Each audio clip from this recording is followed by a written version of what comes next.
नमस्कार मित्रांनो, मी गणेश सुपुगडे. गणेश सुपुगडे लाईफस्टाईल या यूट्यूब चॅनलवर आपलं पुन्हा एकदा नव्याने सहर्ष स्वागत आहे.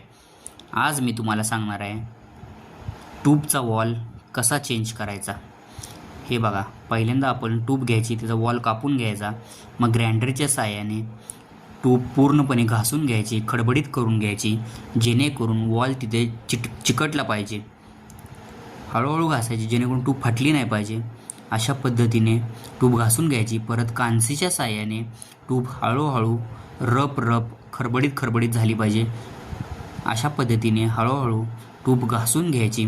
परत आपण त्याच्यावर सोल्युशन लावायचं. सोल्युशन पूर्णपणे सुकून द्यायचं. मग आपण वॉलला पण सोल्युशन लावून घ्यायचं. सोल्युशन वॉलला पण सुकून घेतलं पाहिजे.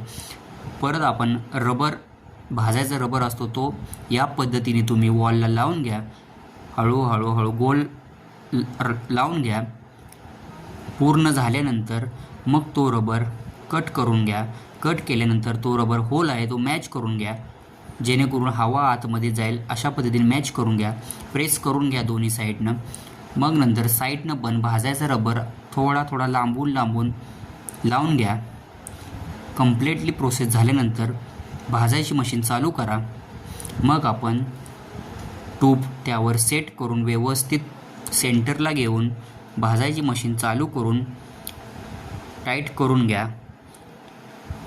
जोपर्यंत पूर्णपणे भाजायचं कम्प्लिटली होत नाही, चांगलं 15-20 मिनटं चांगलं ट्यूब भाजून घ्या, जेणेकरून वॉल आपला कच्चा राहणार नाही.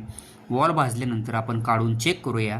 हे बघा, अशा पद्धतीने वॉल भाजून निघतो. थोडं आपण गार होईपर्यंत 5-10 मिनटे वाट बघूया.